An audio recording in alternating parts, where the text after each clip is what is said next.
अच्छा यार देखो, it's no great secret that I am in fact a very happily married man. सच्ची बात यह है कि जब से मैंने शादी की है, my life has improved. I live better, I eat better, I technically in a way considering my age look better, and most importantly I feel better. जो सुकून मेरे जहन में और जो खुशी मेरे दिल में है इस वक्त, वो शायद शादी के बगैर मैं अचीव ना कर पाता। एंड जारी बात, मैं भी चाहूंगा कि मेरी बेटियां एग्जैक्टली वही खुशी एक्सपीरियंस करें अपनी जिंदगी में जो कि मैंने की है, but that may not necessarily involve marriage.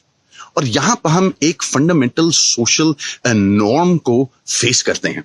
The fact is कि इन अ पेट्रियार्कल सोसाइटी, हमारे माशरे में एक औरत की identity is always seen in relation to some male. या तो वो किसी बाप की बेटी है, या तो किसी मर्द की बहन, किसी मर्द की बीवी, या किसी बेटे की मां। सो the idea that a woman can achieve happiness, that she can achieve anything बिना शादी, यार ये तो शॉकिंग बात है। इनफैक्ट हमारे माशरे में तो औरत को, लड़की को बचपन से बताया जाता है कि your greatest achievement as an individual will be to get married, और उसके बाद it will be to have children. इससे ज्यादा आप जिंदगी में कुछ पा ही नहीं सकते। इसके बगैर आप खुश नहीं हो सकते। एंड दैट्स फॉल्स यार। द फैक्ट इज कि ये मिथ परपेचुएट करके, पहली बात यह है, हम औरतों को अनहैप्पी शादियों में हम फंसा के रख देते हैं, क्योंकि माँ बाप भी कहते हैं बेटा अगर तुम्हारा डिवोर्स हो गया तो then what's going to happen to you. या एक लड़की जो 25-30 साल की उम्र तक पहुंची है, उसकी शादी नहीं, माँ बाप कहते हैं बेटा देखो you are not going to be happy, it's going to be bad for you. या whatever reason if a woman says कि यार मैंने शादी नहीं करनी, तो यार ये लड़की, इसके साथ क्या होगा, what's going to happen to हर।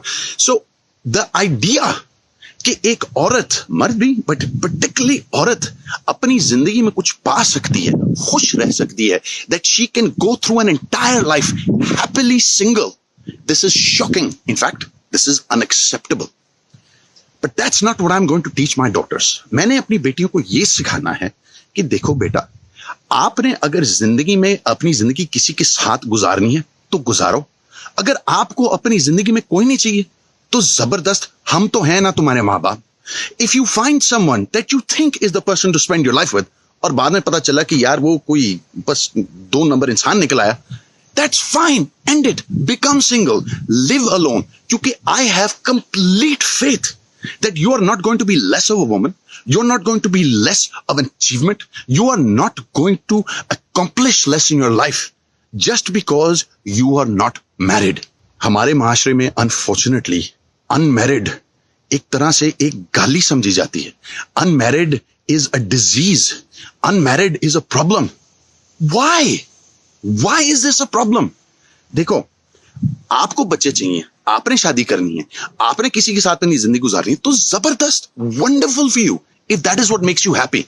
लेकिन अगर आप उनमें से हो, if you are a woman right now wondering यार why do I want to live with someone, it's a problem, I'm not interested in having children, I'm not interested in sharing my life with someone, I'm not interested in this, I'm not interested in that, मैंने अपना career pursue करना है, I want to travel the world, मैंने ये करना है वो करना है, करो। Who cares if you're married or not? In the end आपने अपनी जिंदगी जीनी है, इन दी एंड आपने रब के सामने पेश होना है, इन दी एंड आपने अपने बुढ़ापे की तरफ लौटना है। How you choose to do this is your decision. और हमारा फर्ज बनता है एज पेरेंट्स, एज सोसाइटी, कि जो खवातीन एंड ऑल्सो दोज मेन, जो लोग अपनी जिंदगी में फैसला कर लेते हैं कि हमने शादी नहीं करने, हमने बच्चे नहीं करने, wonderful for them, support them. There are plenty of people in this world that are adding to the population. There are plenty of marriages still happening. There is no need to pressure someone. किसी को जबरदस्ती emotionally pressure करना, financially pressure करना, जिस तरीके से आप pressure करते हैं उनकी शादी करवा देते हैं, ये उनके साथ ज्यादती ना करें। आप लोगों को रिस्पेक्ट करें और उनको इंकरेज करें कि भाई तुम अकेले ही बिल्कुल ठीक हो और तुम अकेले ही काफी हो।